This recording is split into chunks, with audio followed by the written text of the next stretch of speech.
नमस्ते बच्चों, आप सब कैसे हैं?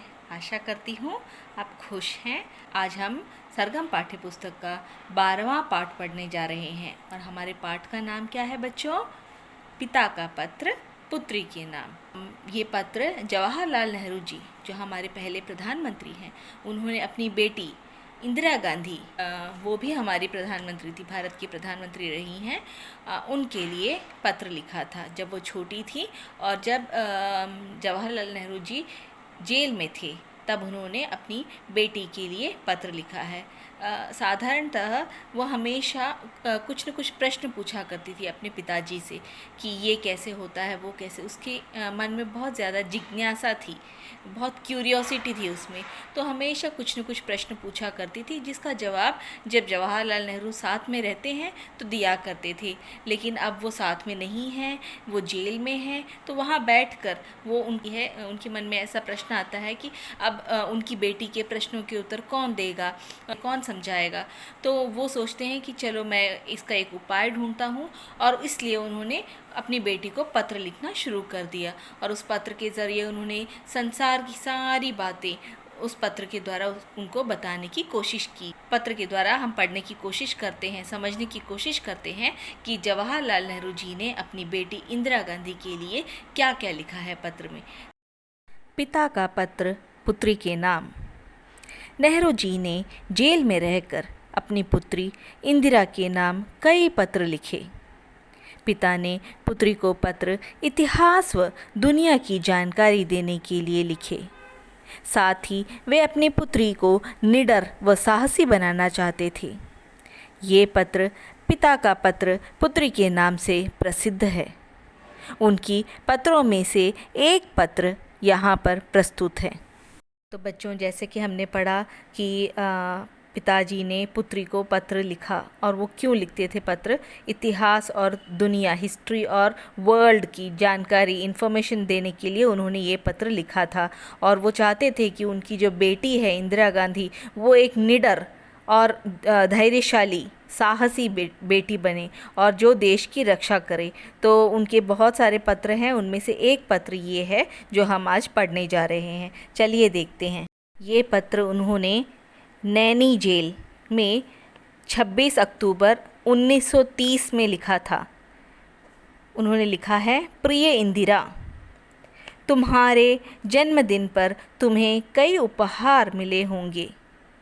मैं जेल में बैठा सिवाय शुभकामनाओं के और कुछ नहीं दे सकता। मेरी शुभकामनाएं सदा तुम्हारे साथ रहेंगी। यहाँ पर नेहरू जी बताते हैं कि तुम्हें को बहुत सारे गिफ्ट मिले होंगे, तुम्हारा जन्मदिन था, तुम्हारा बर्थडे था, उस समय तुम्हें बहुत सारे गिफ्ट मिले होंगे, लेकिन मैं तुम्हारे साथ नहीं हूँ, तो मैं तुम्हें कुछ दे नहीं सकता सिवाय शुभकामनाएं के, विशेस, वेल विशेस के अलावा मैं तुम्हें कुछ और दे नहीं सकता।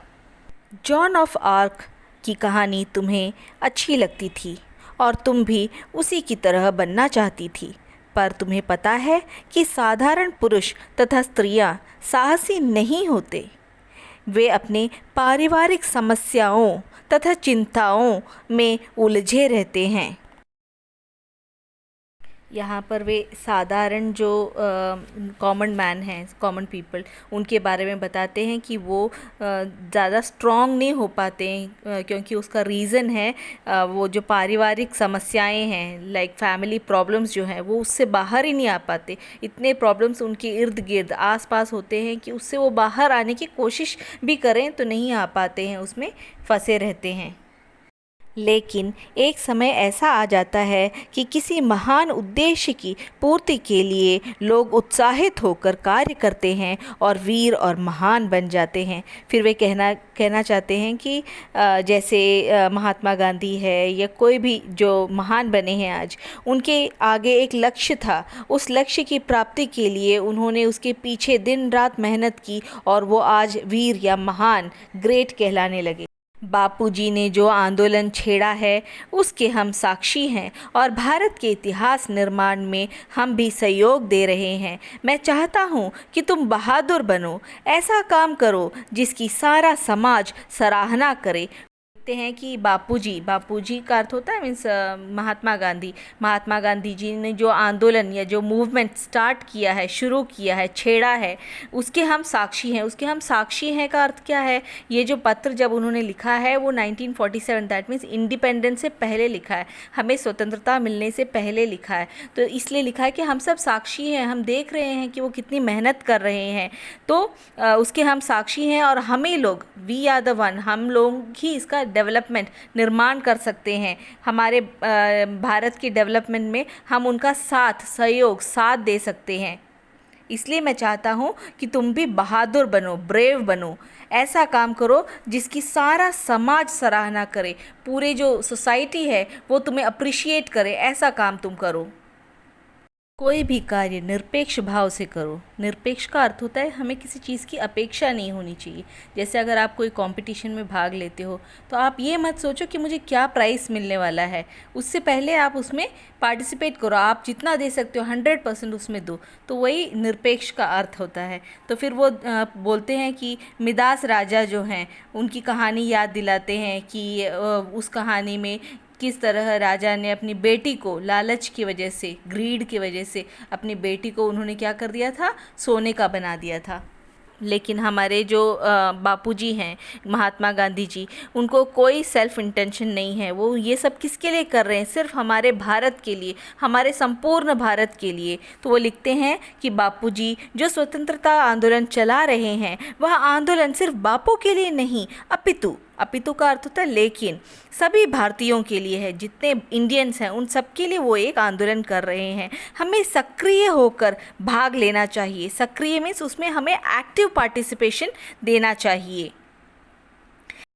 फिर वो अपना पत्र समाप्ति की ओर लेके आते हैं और बोलते हैं कि मेरी शुभकामनाएं हमेशा तुम्हारे साथ हैं। तो मेरे जो विशेस हैं, वेल विशेस, वो हमेशा तुम्हारे साथ रहेंगे। भारत की सेवा के लिए तुम सदा सिपाही की तरह तैयार रहो। सिपाही की, वो उनको क्या एडवाइस देते हैं कि हमेशा सिपाही क्या करते हैं? वो बॉर्डर पे रहकर हमारी जो देश की रक्षा करते हैं, उसी तरह तुम भी सिपाही की तरह हमारी देश की रक्षा करो। यही मेरी शुभकामना है, यही मेरे विशेस हैं तुम्हारे लिए।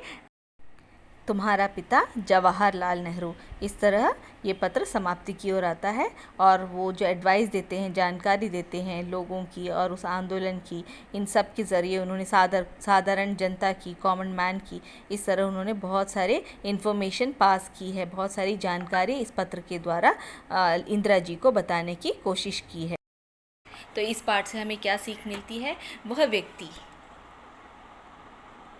व्यक्ति जो ज़्यादातर, अधिकतर अपने गुणों का बखान करता है या सबको बताता है कि अरे मुझ में ये गुण है, वो गुण है, प्रायः वह कम गुणवान होता है। मतलब उसमें उतने गुण नहीं होते, जितना पॉपुलैरिटी करता है उतना गुण उसमें नहीं होता है। धन्यवाद बच्चों, अगली कक्षा में फिर मिलेंगे एक नए पाठ के साथ।